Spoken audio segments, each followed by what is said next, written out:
नमस्कार साथियों, कैसे हैं? चलिए आइए देखते हैं यूपी पीसीएस मुख्य परीक्षा 2018 इतिहास के प्रश्नों की श्रृंखला को शुरू करते हुए इम्पोर्टेंट प्रश्न आपके बीच में भेज रहा हूं अपने वीडियो के माध्यम से।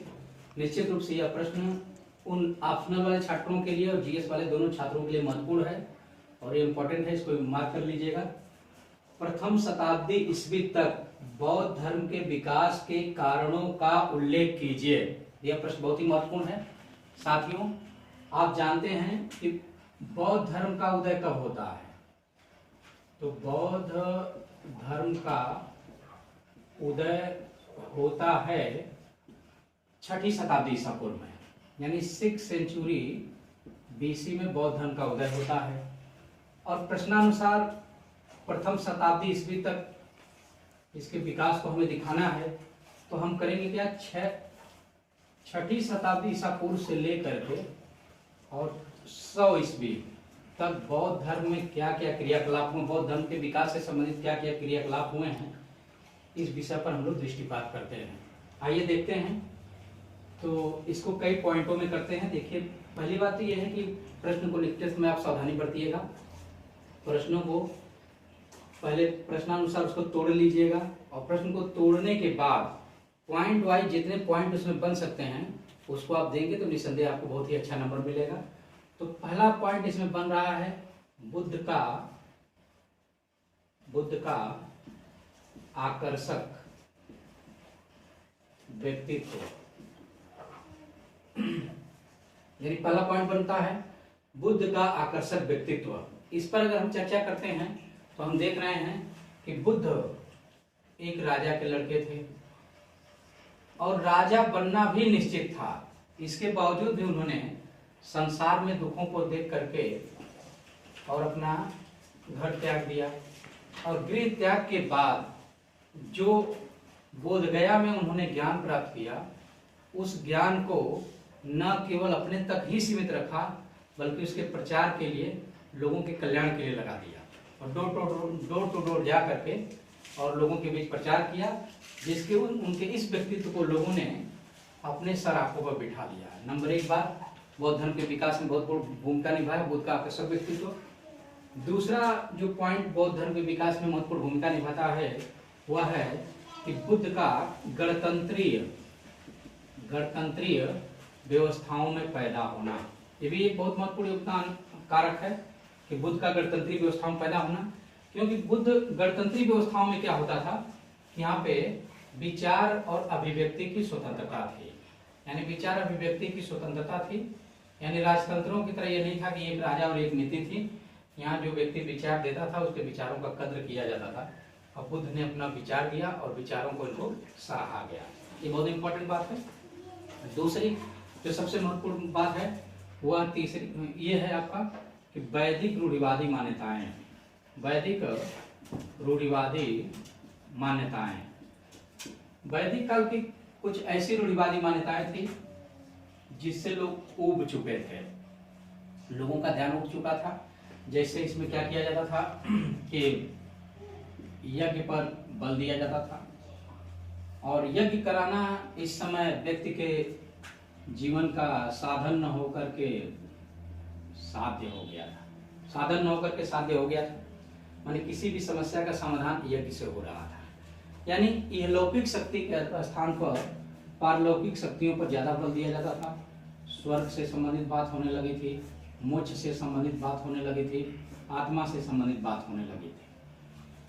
तो इन वैदिक रूढ़िवादी मान्यताओं के खिलाफ आवाज तो उपनिषदीय काल में ही उठ गई थी, जैसा कि ज्ञान पर बल दिया जाने लगा था और दर्शन जैसी बातें आने लगी थी। उसका उपज जैसा बुद्ध को माना जाता है। और दूसरी बात यह कि इस वैदिक काल में जो नई लोहा जैसी नई भौतिक क्रांति जो उत्पन्न हुई थी, इस लोहा की जैसी नई भौतिक क्रांति के अनुकूल वैदिक रूढ़िवादी मान्यताएं नहीं थी। इस कारण क्या है कि वैदिक ग्रंथों में ब्याज पर धन लेना, धन देना, समुद्र यात्रा करना ये पाप माना जाता था, यानी सूदखोरी को निंदनीय माना जाता था। तब जब लोहा का प्रयोग कृषि के क्षेत्र में 800 ईसा पूर्व में किया जाता है और ज्यादा उत्पादन होता है, तो उस उत्पादन का लोग उपयोग नहीं कर पाते हैं। उसके लिए बाजार चाहिए, दूरियां तय करते, लेकिन ये जो मान्यताएं थी रूढ़िवादी वो उसके विकास में बाधक थी। लेकिन बुद्ध जब पैदा होते हैं तो बुद्ध ने क्या किया कि इन रूढ़िवादी मान्यताओं का विरोध किया। उन्होंने क्या कहा, ब्याज पर धन दो, समुद्र यात्रा करो। अब बुद्ध के इस विचार से व्यापार वाणिज्य बहुत तेजी से आगे बढ़ा। व्यापारियों ने मुक्त हस्त से अपना धन जो है व्यापार में लगाया, जिसके कारण बड़े बड़े नगरों का उदय हुआ। जैसे कि अंगुत्तर निकाय में आप पढ़े होंगे 16 महाजनपदों का उदय होता है। ये बहुत महत्वपूर्ण योगदान होता है। तो जब बुद्ध ने ऐसे विचार दिया कि ब्याज पर धन लेना धन देना, तो जो व्यापारी जो काफी तेजी से अपने बिजनेस में आगे बढ़ रहे थे, उन्होंने क्या किया कि न केवल अपने व्यापार को आगे बढ़ाया, बल्कि बुद्ध को भी फलने, बौद्ध धर्म और बुद्ध को भी फलने फूलने में बड़ी महत्वपूर्ण भूमिका निभाया। जैसा कि आप सुने होंगे एक जेतवन बौद्ध विहार को सुने होंगे मित्रों। और इस जेतवन बौद्ध विहार का निर्माण करवाया था प्रसिद्ध व्यापारी अनाथ पिंडक ने करवाया था। ये श्रावस्ती में था। इसी प्रकार से घोषिताराम नामक बौद्ध विहार जो कौशाम्बी में है, इसका निर्माण घोषित नामक व्यापारी ने करवाया था। इस प्रकार से वैदिक रूढ़िवादी मान्यताओं के खिलाफ बुद्ध ने जो आवाज उठाई, ये भी आपका एक बहुत महत्वपूर्ण योगदान है। और दूसरी बात, बुद्ध ने जात पात और इस सब का विरोध करके भी काफी सहयोग किया। नेक्स्ट बात, और वैदिक काल में जो जाति पात का विद्यमान प्रथा थी, इसका भी बुद्ध ने कहा कि जाति पाति जो है वो समानता पर, ज्ञान और कर्म पर है। किसी प्रकार से कोई पैदाइशी नहीं होता है, बल्कि जैसे जो कर्म होता है उसका करता है अपना। ये मानववाद का पहला अगर देखा जाए जनक तो बुद्ध को माना जाएगा। और इम्पोर्टेंट बात जो आती है बौद्ध धर्म के विकास में, वो है राजाओं का योगदान। यानी बौद्ध धर्म के विकास में राजाओं का भी बहुत महत्वपूर्ण योगदान रहता है। और इसको हम दो भागों में बांट कर देखते हैं। जैसा कि ये मेंस में अलग से ही प्रश्न आ सकता है कि बौद्ध धर्म के विकास और उसके प्रसार में अंतर्राष्ट्रीय आयाम को स्थापित किए। तो राजाओं के योगदान में देखा जाए तो कुछ वे राजा जिनको जो बुद्ध के समय के थे, इनको देख लिया जाएगा, और वे राजा जो बुद्ध के बाद के हैं। तो बुद्ध के समय के राजाओं में आप देख रहे हैं जो विकास कर रहे हैं, उनमें योगदान दे रहे हैं, वो हैं बिम्बिसार हैं,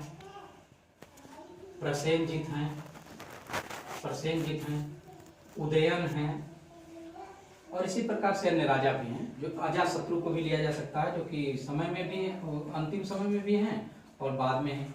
बिम्बिसार को देखा जाए तो बिम्बिसार ने बुद्ध के ठहरने के लिए बिरवन बौद्ध विहार बनाया था और अपनी पत्नी क्षेमा के साथ इनके खुद उपदेश को सुना था। प्रसेनजित को देखा जाए तो इसने जो बुद्ध के रहने के लिए पूर्वाराम बौद्ध विहार बनाया था। उदयन ने घोषिताराम बालिकाराम विहार दिया था। और अजातशत्रु के विषय में देखा जाए तो अजातशत्रु यद्यपि अंतिम समय बुद्ध को स्वीकार करता है, प्रारंभ में तो बुद्ध का विरोधी रहता है, लेकिन जब अजातशत्रु बुद्ध को स्वीकार करता है तो बुद्ध के मरने के बाद इसने प्रथम बौद्ध संगीति का आयोजन किया था। और इस संगीति का आयोजन करके क्या किया, इसी समय इनके विचारों को शुद्ध पिटक और विनय पिटक के नाम से लिपिबद्ध करवाया। जैसा कि बुद्ध जो उपदेश देते थे वो पाली भाषा में मौखिक देते थे। ये बात है। नेक्स्ट, अगर उदय की बात देखा जाए तो बुद्ध के विचारों का सरल एवं सुग्राह्य होना, यानी बुद्ध का जो विचार था वो जन सामान्य की पाली भाषा में था और बहुत ही सरल था और सुग्राह्य था। उन विचारों में किसी प्रकार की क्लिष्टता नहीं थी और न ही उनको प्रचारित करने के लिए किसी बहुत पुरोहित की जरूरत थी, न ही पोथी की जरूरत थी, बल्कि उनके विचार ज्ञान पर आधारित थे और कर्म पर आधारित थे। और ये 4 आर्य सत्य थे और अष्टांगिक मार्ग पर आधारित थे। ये बुद्ध का विचार है। ये सब पॉइंट अगर आप देते हैं निश्चित रूप से अपने परीक्षा में लिखते हैं अपनी कॉपी में, तो निस्संदेह आपको अच्छा नंबर मिलेगा। हम आशा करते हैं कि आप हमारी बात को बढ़िया से समझे होंगे और इसको बढ़िया से तैयार कर लें। किसी को कोई शिकायत होगी तो जरूर हमको मैसेज करेगा और उसको इस प्रकार से, और हमारी अगली वीडियो नेक्स्ट जाएगी। और निस्संदेह आप इससे लाभान्वित हों और सब्सक्राइब करें, ये अच्छी बात है। ठीक है, धन्यवाद मित्रों।